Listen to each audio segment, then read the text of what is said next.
Four mythological stories of Holi. Just like any other Indian festival, Holi too has many mythological stories and folk tales associated with it. Today we are going to tell you four major mythological stories related to this festival. Legend of Bhakt Prahlad and Holika.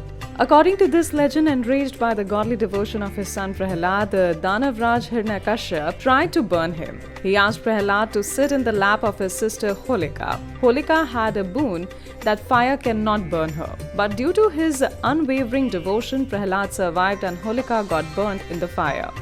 Holika Dahan is performed on this day in memory of this incident. The legend of Kamdev and Lord Shiva. Sati took rebirth as goddess Parvati and tried to win Lord Shiva's heart and wake him up from his trance. But Shiva was so lost in his meditation that he took no notice of Sati. Tired and exhausted by using her feminine charms, Sati sought Kamdev's help. Kamdev shot his love arrow on Shiva's heart and woke him up from his penance. Furious with this, Lord Shiva devoured Kamdev with his third eye. Later, when Lord Shiva realized his mistake, he granted Kamdev immortality in invisible form. Story of King Prithu and Ogress Dhundi. According to another legend, during the times of King Prithu, there was an ogress named Dhundi. She used to trouble little children. Because of Lord Shiva's boon, she was almost invincible. However, the boon also entailed that her defeat could be possible only by the crazy group of boys. King Prithu, fed up with the atrocities of Dhundi, asked the Raj Purohit to find ways to get rid of her.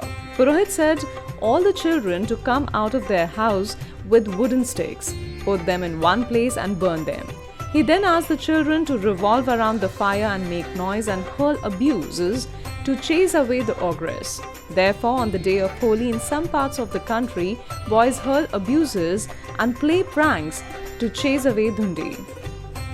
Story of Ogress Putna and Sri Krishna. According to another legend, Kansa, the king of Mathura, sent the Ogress Putana to Gokul to kill his nephew Lord Krishna, who was then a newborn baby. But Krishna killed Putana. Therefore, the day is observed by burning the effigy of Putana, symbolizing the same theme of triumph of good over evil.